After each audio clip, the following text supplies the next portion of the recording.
अस्सलाम वालेकुम, आप देख रहे हैं पीए न्यूज एचडी और मैं हूं आपके होस्ट सादिया बतूल। शामिल करते हैं आज की अहम खबरें। बिजली का बम गिराने की तैयारी। बिजली के बिलों में सरचार्ज की हद 10% से बढ़ाने की मंजूरी। सेनेट की तवानाई कमेटी ने बिजली के बिलों में फी यूनिट सर्विस सरचार्ज की हद 10% से बढ़ाने की तरमीम कर दी है। हुकाम का कहना है कि ये अमल IMF के मुतालिबे के तहत किया जा रहा है ताकि गर्दिशी कर्जों से निकलने की राह हमवार हो सके। ताहम सरकारी दफातर से इससे मुतालिक हतमी वजाहत तक सामने नहीं आई। इजाफी बिजली के बिलों से सनतें कब्रिस्तान बनती जा रही हैं।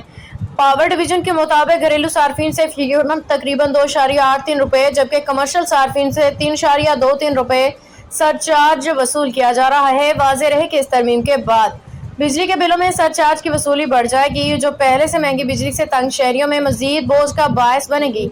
ये मुल्क IPPs के लिए नहीं बना। बिजली के बिलों से हमारी रातों की नींदें उड़ गई हैं। चेयरमैन कमेटी ने सवाल उठाया कि सर्कुलर डेट का बोझ सार्फिन पर डालने की क्या वजूहत हैं। चेयरमैन FBI ने कहा कि IPPs का कर्ज बने का कर्ज है जो ज्यादा शरह सूद पे लिया गया है, जबकि बैंकों से कम शरह पे कर्ज लिया जा रहा है। सेनेटर अहमद खान ने तजवीज़ की हिमायत करते हुए कहा कि इससे IPPs मुआफिया से जान छुट जाएगी।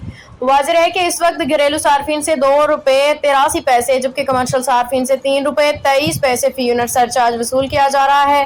तरमीम के इत्तला के बाद ये मजीद बढ़ने का इम्कान है। न्यूज स्टूडियो से अब तक के लिए इतना ही। मजीद खबरों और अपडेट्स के लिए देखते रहिए PA न्यूज HD।